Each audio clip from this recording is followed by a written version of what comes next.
Welcome to my views and news. Viewers, Getachew Reda-General Tsadkan briefed Tigray's media a few hours ago. Much awaited briefing.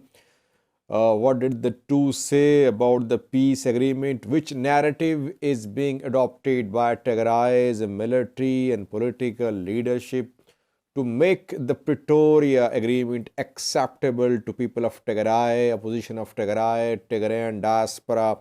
We have details for you. We'll try to analyze what Getachew and Tsadkan said and how is it going to be received by people of Tigray, opposition of Tigray and Tigrayan diaspora. Firstly, it was much awaited briefing. On the 2nd of November, Pretoria Agreement was signed. So since then, people have been waiting for them to brief what happened there. What was agreed there? Were there any behind the scene understandings? And why did Tigray make concessions? Why did Tigray agree to disarmament? The two were together at the press briefing. So it means that the agreement was signed, it had the backing of both political class and military leadership of Tigray. That is what I have been saying, that Pretoria Agreement, if it is to be blamed, though it is a positive development, it shouldn't be blamed on TPLF only. Tigray's military was part of the agreement, and last night's press briefing, joint press briefing, indicates that TPLF and Tigray's military are united. They're on the same page. They're defending the agreement. They'll try to implement the agreement too. Now, let's have a look at what they said. Firstly, they said that when talks started in Pretoria, South Africa, international mediators believed that Tigray forces had lost, that Mekelle was about to fall, and that is why they pressurized Tigray negotiators to make concessions.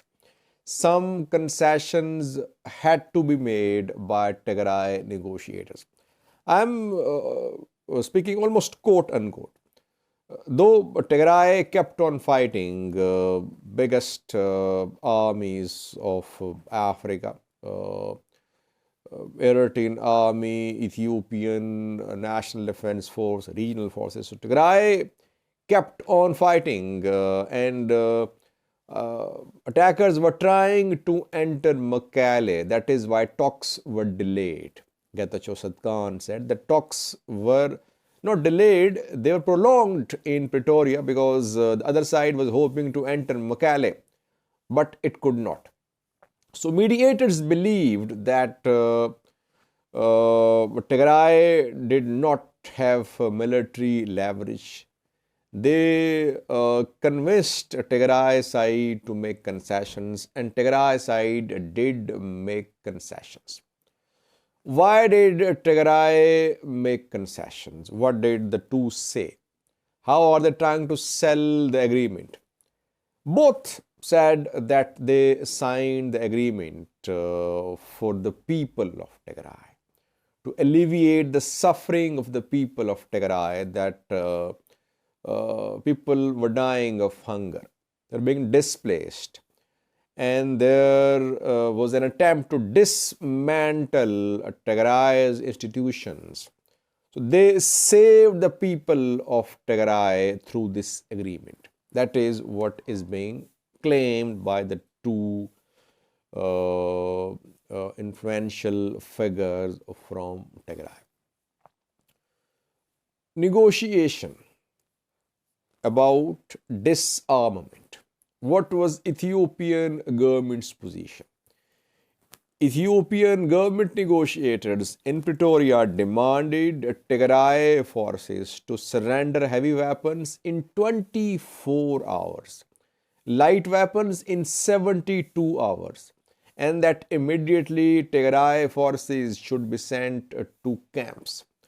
Tigray wanted more time. More time. It did not oppose disarmament.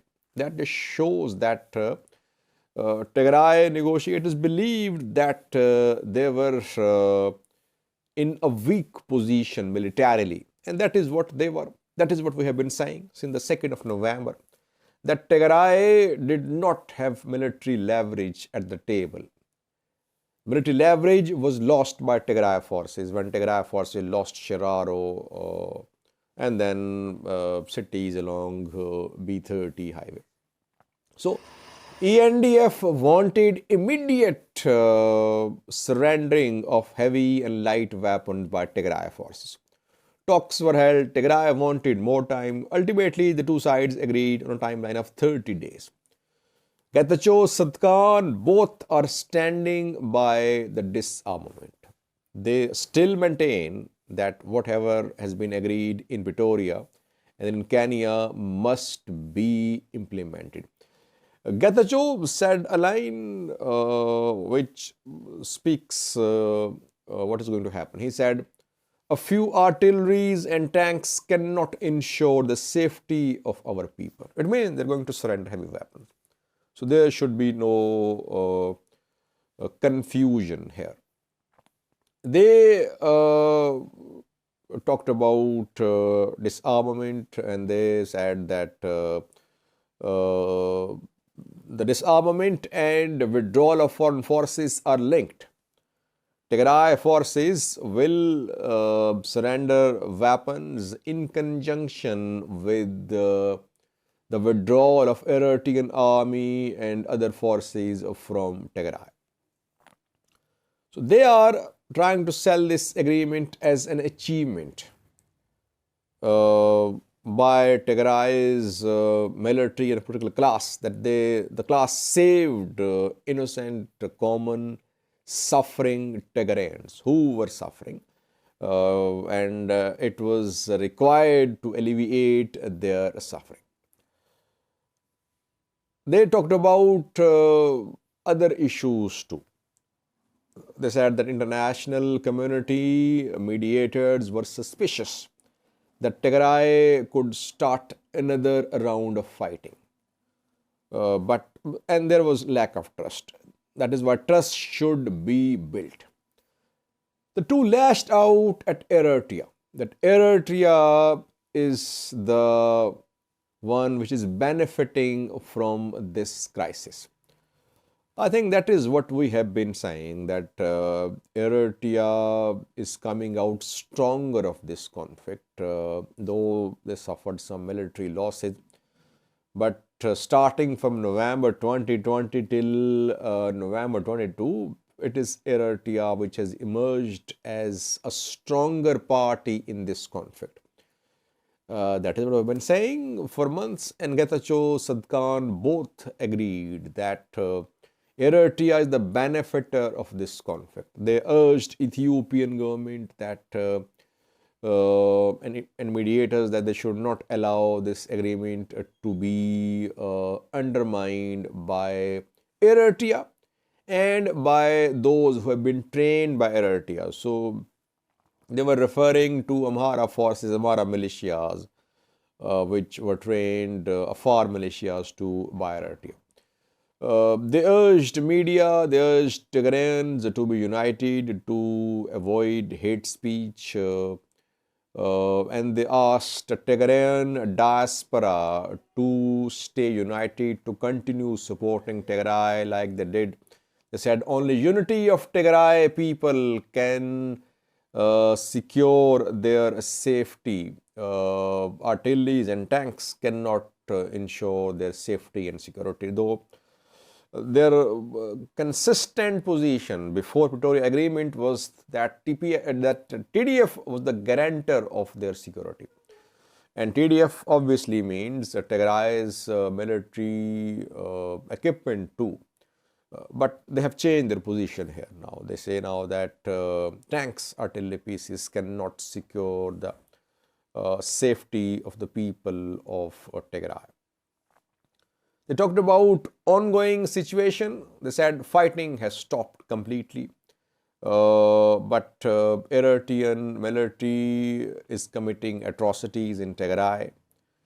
And for socio-economic recovery in Tigray, this agreement was much needed. That is why the agreement was signed by the mediators from Tigray side. So overall, we can sum up that TPLF and Tigray's military command are on the same page. They are still committed to the contents of the agreement. Both agreements, Pretoria and Nairobi Kenya agreement. Yes, Tigray forces will surrender heavy weapons, maybe light weapons too. They are still committed to the disarmament. But they want the other party to ensure that the agreement is respected. They said some issues will be discussed in coming meetings, like frozen assets of Tigray, like interim government, Tigray governance, and future security of Tigray. So negotiations will be held because Volkayth issue is unresolved, Raya is unresolved.